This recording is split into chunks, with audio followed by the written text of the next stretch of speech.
எலிப்பாசின் தரிசனம். இப்போதும் ஒரு வார்த்தை என்னிடத்தில் ரகசியமாய் அறிவிக்கப்பட்டது. அதனுடைய மெல்லிய ஓசை என் செவியில் விழுந்தது. மனுஷர் மேல் அயர்ந்த நித்திரை இறங்குகையில் ராத்தரிசனங்களில் பலவித தோற்றங்கள் உண்டாகும் போது திகிலும் நடுக்கமும் என்னை பிடித்தது. என் எலும்புகளெல்லாம் நடுங்கினது. அப்பொழுது ஒரு ஆவி என் முகத்துக்கு முன்பாக கடந்தது. என் உடலின் மயிர் சிலிர்த்தது. அது ஒரு உருப்போல என் கண்களுக்கு முன் நின்றது. ஆனாலும் அதன் ரூபம் இன்னதென்று விளங்கவில்லை. அமைதல் உண்டாயிற்று. அப்பொழுது நான் கேட்ட சத்தமாவது, மனுஷன் தேவனை பார்க்கிலும் நீதிமானாயிருப்பானோ? மனுபுத்திரன் தன்னை உண்டாக்கினவரை பார்க்கிலும் சுத்தமாயிருப்பானோ? கேளும், அவர் தம்முடைய பணிவிடைக்காரரிடத்தில் நம்பிக்கை வைப்பதில்லை. தம்முடைய தூதரின் மேலும் புத்தியீனத்தை சுமத்துகிறாரே. புழுதியில் அஸ்திபாரம் போட்டு மண் வீடுகளில் வாசம் பண்ணி பொட்டுப்பூச்சியால் அரிக்கப்படுகிறவர்கள் மேல் அவர் நம்பிக்கை வைப்பது எப்படி?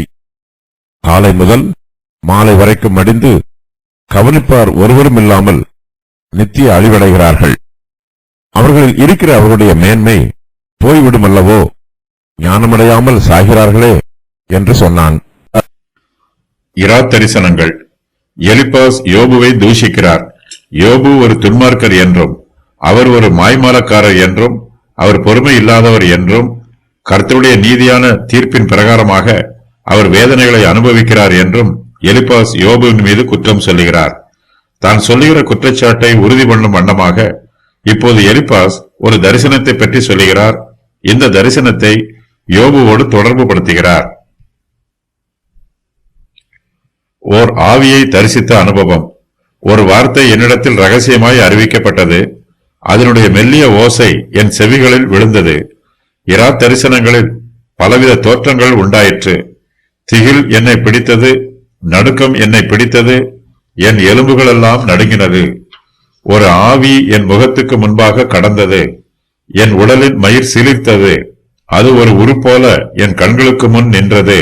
ஆனாலும் அதன் ரூபம் என்னதென்று விளங்கவில்லை. அமைதல் உண்டாயிற்று. அப்பொழுது நான் கேட்ட சத்தமாவது, மனுஷன் தேவனை பார்க்கிலும் நீதிமானாயிருப்பானோ?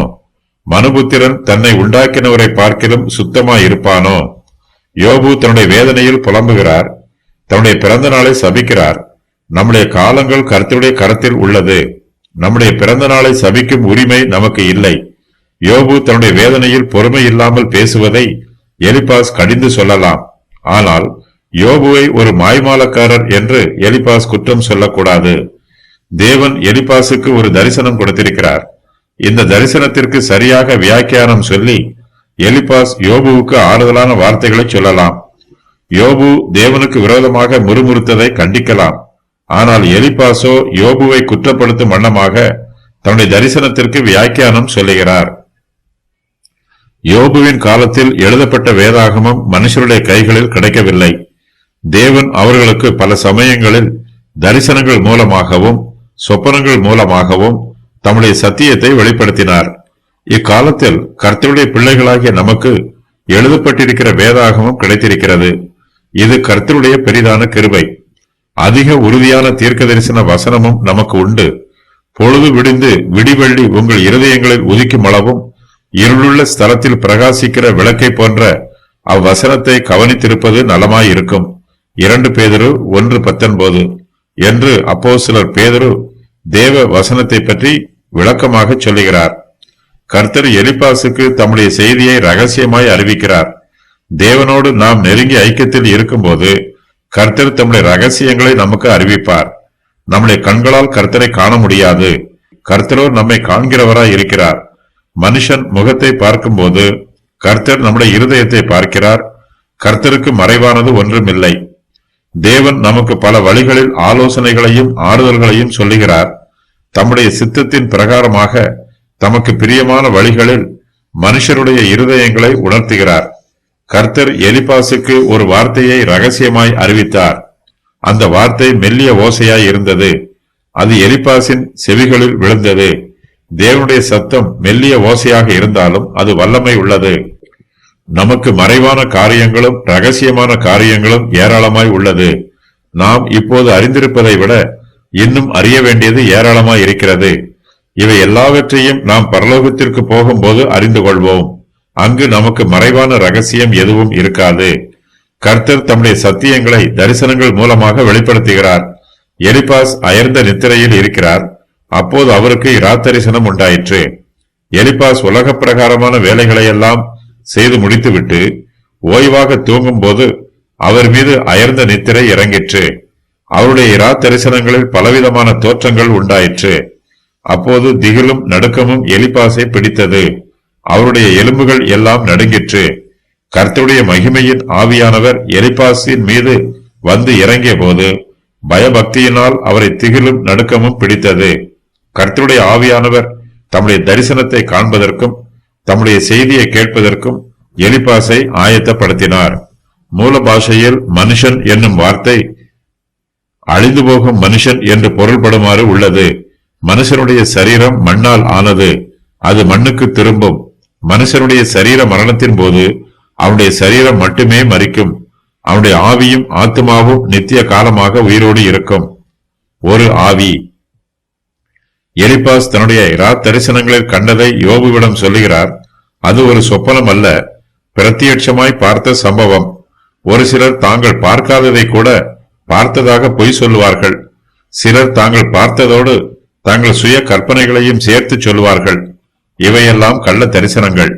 இவற்றை பகுத்தறியும் வரங்களை கர்த்தர் நமக்கு கொடுக்க வேண்டும் என்று நாம் கர்த்தரிடத்தில் ஜெபம் பண்ண வேண்டும். ஆவிகளை பகுத்தறியும் வரத்தை கர்த்தரே நமக்கு தருகிறார். எலிபாஸ் மேல் அயர்ந்த நித்திரை இறங்கும் போது ஒரு ஆவி அவருடைய முகத்திற்கு முன்பாக கடந்தது. அவருடைய உடலின் மயிர் சிலிர்த்தது. திகிலும் நடுக்கமும் அவரை பிடித்தது. அவருடைய எலும்புகள் எல்லாம் நடுங்கிற்று. எலிபாசின் முகத்திற்கு முன்பாக கடந்து போன ஆவி ஒரு உரு போல அவருடைய கண்களுக்கு முன்பாக நின்றது. ஆனாலும் அதன் ரூபம் என்னதென்று அவருக்கு விளங்கவில்லை. தன்னுடைய முகத்திற்கு முன்பாக கடந்து போன ஆவியை எலிபாசால் விவரிக்க முடியவில்லை. அவருடைய மனச்சாட்சி விழித்திருக்கிறது. ஆவி ஒரு உருவத்தை போல எலிபாசின் கண்களுக்கு முன்பாக நின்றாலும் அதன் ரூபத்தை அவரால் விளங்கிக் கொள்ள முடியவில்லை. அப்போது அமைதல் உண்டாயிற்று. ஆவியை பார்த்தபோது அவருடைய உடலின் மயிர் சிலிர்த்தது. திகிலும் நடுக்கமும் அவரை பிடித்துக் கொண்டது. அதன் பின்பு ஒரு அமைதல் உண்டாயிற்று. அப்போது எலிபாஸ் ஒரு சத்தத்தை கேட்கிறார். தான் கேட்ட சத்தத்தை யோபுவிடம் விவரித்து சொல்லுகிறார். எலிபாஸ் கேட்ட சத்தம். தேவனோடு ஒப்பிட்டு பார்க்கும்போது தேவதூதர்கள் சாதாரணமானவர்களாகவும் சிறியவர்களாகவும் இருக்கிறார்கள். தேவதூதர்கள் கர்த்தருக்கு பணிவிடைக்காரராய் இருக்கிறார்கள். அவர்கள் தேவனுடைய கட்டளையை நிறைவேற்றுவதற்காக காத்துக் கொண்டிருக்கிறார்கள். தேவதூதர்கள் கர்த்தருடைய சித்தத்தின் பிரகாரம் கிரியை நடப்பிக்கிறார்கள். கர்த்தர் இந்த பிரபஞ்சத்தை ஆளுகை செய்யும் முழு பொறுப்பையும் அதிகாரத்தையும் தேவதூதர்களிடத்தில் ஒப்புக் கொடுக்கவில்லை. தேவதூதர்கள் தவறாக தீர்மானம் எடுத்து தவறு செய்யக்கூடியவர்கள். கர்த்தர் தம்முடைய சித்தத்தின் பிரகாரமாய் எல்லாவற்றையும் நேர்த்தியாயும் பரிபூர்ணமாயும் நடப்பித்துக் கொண்டு வருகிறார். மனுஷருக்கு நன்மையான காரியங்களை செய்து வருகிறார்.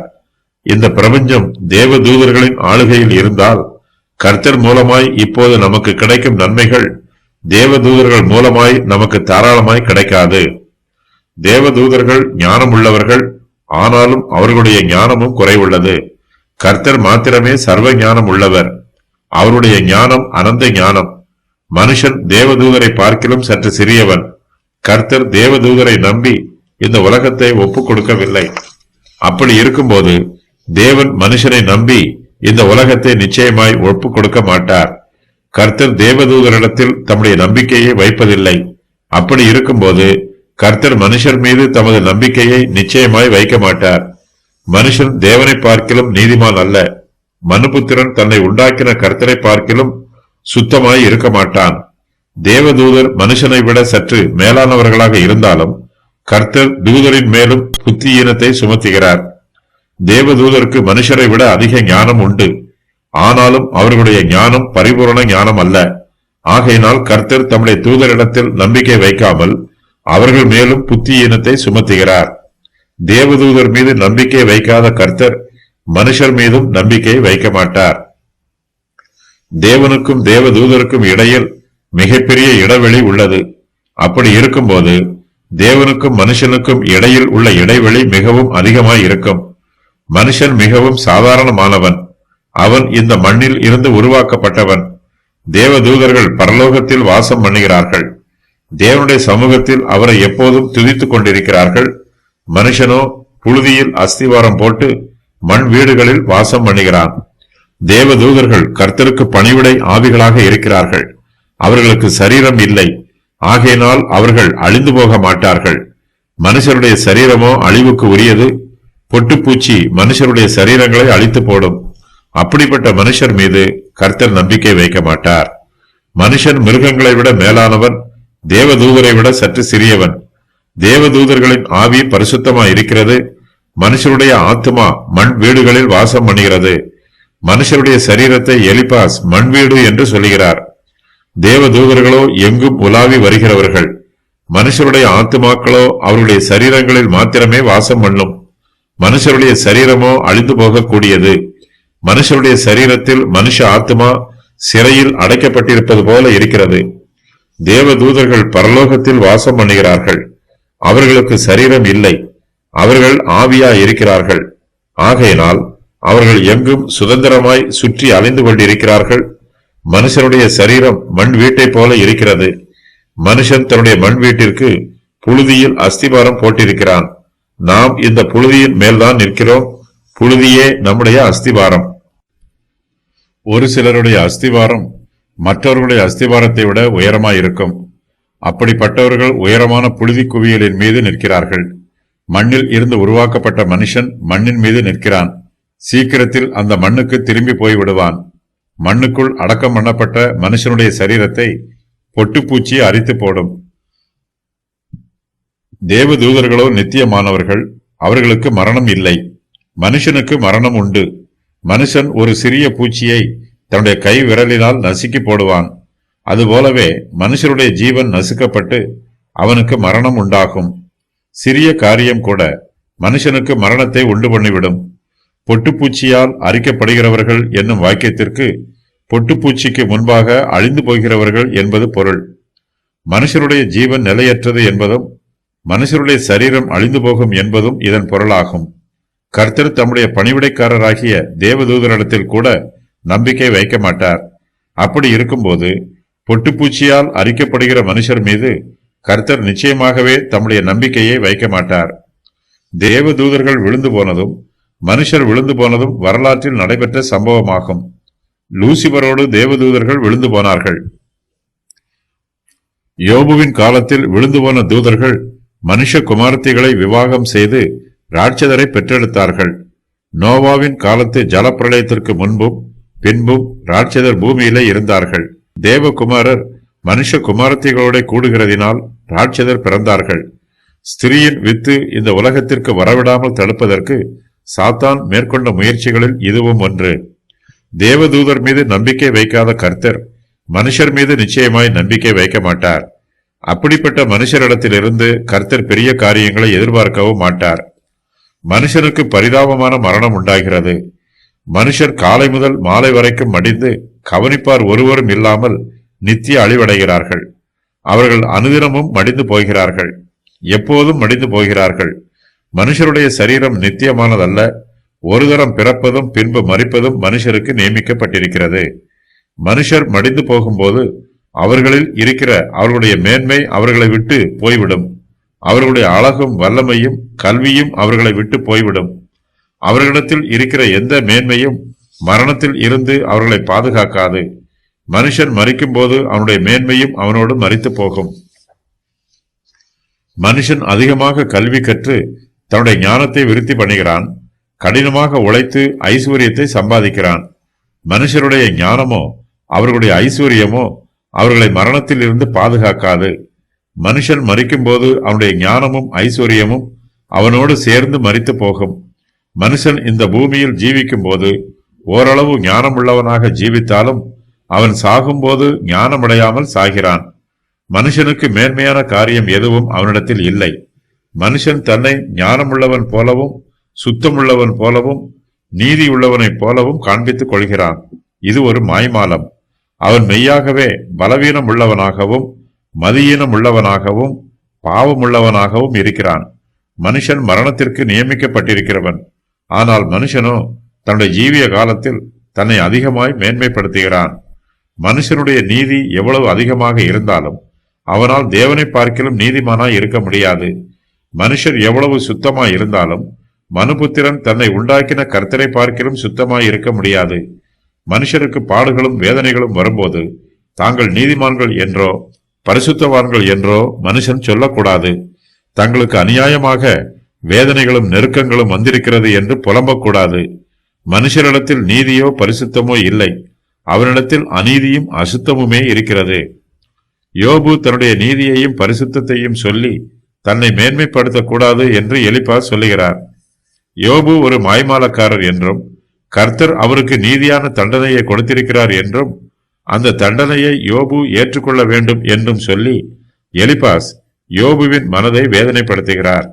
யோபு தன்னுடைய பாவத்தின் நிமித்தமாய் நரகத்தில் இருக்க வேண்டியவர் என்றும், ஆனால் இப்போது தேவனுடைய கிருபையினால் பூமியில் இருக்கிறார் என்றும், வியாதியில் இருந்தாலும் அவர் உயிரோடு இருக்கிறார் என்றும் சொல்லி எலிப்பாஸ் யோபுவை தூஷிக்கிறார். மனுஷருடைய மேன்மை அவருடைய சரீரத்தில் இல்லை, அது அவருடைய ஆவியில் உள்ளது. அவர்களுடைய ஆவிக்குரிய ஜீவியத்தின் மூலமாக அந்த மேன்மை வெளிப்படுகிறது. ஞானமடையாமல் சாகிறார்களே என்னும் வாக்கியம் மனுஷனுடைய சரீர மரணத்தை குறிக்கிறது. உள்ளான மனுஷன் புறம்பான மனுஷனை விட்டு வேறு பிரிவதை குறிக்கிறது.